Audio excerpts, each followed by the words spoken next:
My name is Jessica, and this is my aha moment. A couple of years ago, I was at the Salt Lake City airport and I was flying home for Christmas. And I was sitting there just kind of listening to my iPod, and I noticed across the way there was a family. They're all laughing, and the son's wearing camouflage. And the second that they call the flight, I noticed that the laughter turns into kind of this nervous laughter, kind of tense laughter. And then they start calling our boarding zones, and then the mom starts crying, and it's a very tearful goodbye. And that's when I realized he's leaving for Afghanistan. He's leaving for training camp. He's definitely going for a while.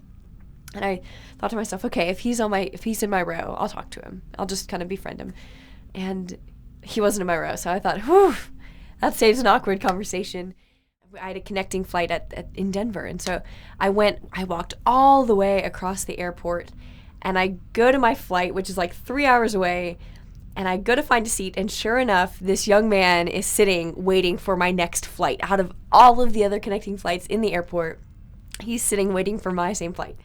We started talking for a couple minutes, and a couple minutes kind of turned into an hour and a half as we were waiting for our flight, and we became friends, and we ended up sitting together on the plane. And he just was a great guy. He was leaving for boot camp in North Carolina, and I guess I just had never really been the type of person to step completely outside of my comfort zone like that. I think a lot of times we see something, or we watch somebody go by, or somebody asks us for spare change, and we don't want to do something uncomfortable. We don't want to kind of veer outside that normal path.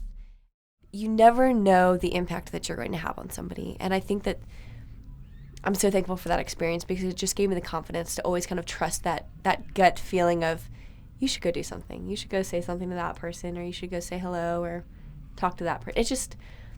I think that it's beautiful when you can have those moments. Joey and I are still friends on Facebook, and he's married now, and it's fun to go back and see his photos in Afghanistan, because he's not in training camp anymore.